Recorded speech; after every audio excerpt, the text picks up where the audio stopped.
Alors, salut tout le monde, un bref communiqué au sujet de la fermeture de Radio-Québec par YouTube et Facebook cette semaine.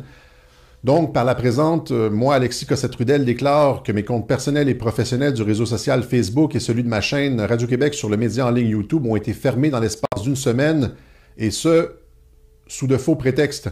Je n'ai jamais fait d'incitation à la haine ni tenu de propos diffamatoires, et surtout, je n'ai jamais opéré de campagne de désinformation sur la COVID-19. À tout moment, lors de mes webjournaux, je me suis appuyé sur des avis d'experts et des publications scientifiques. Soulignons que Radio-Québec n'est pas le seul média attaqué pour ses prises de position sur la COVID-19 et que le point de vue défendu par Radio-Québec est largement représenté sur les plateaux de télévision ailleurs, en France et aux États-Unis notamment. Ma chaîne Radio-Québec sur YouTube comptait à elle seule plus de 125 000 abonnés. Ajoutant à cela un autre 125 000 abonnés sur mes deux comptes Facebook et nous parlons alors d'une censure touchant au moins 250 000 personnes.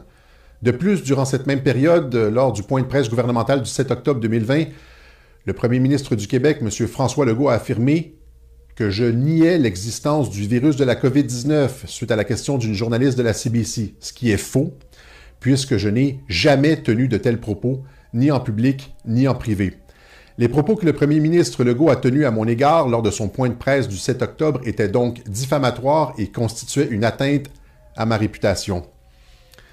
Que l'on soit en accord ou pas avec mes idées, mes propos ou mes analyses, je ne peux pas accepter de me faire censurer ou attaquer de la sorte. Je n'ai par ailleurs reçu aucun soutien de la part des médias traditionnels dans cette affaire touchant la liberté d'expression.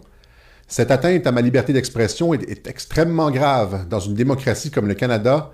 Avons-nous basculé dans une dictature prônant la pensée unique et l'absence de débat public? Ces mêmes médias devraient s'interroger sur leur impartialité.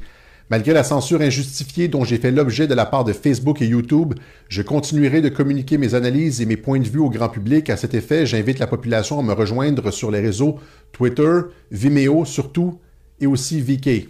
Merci.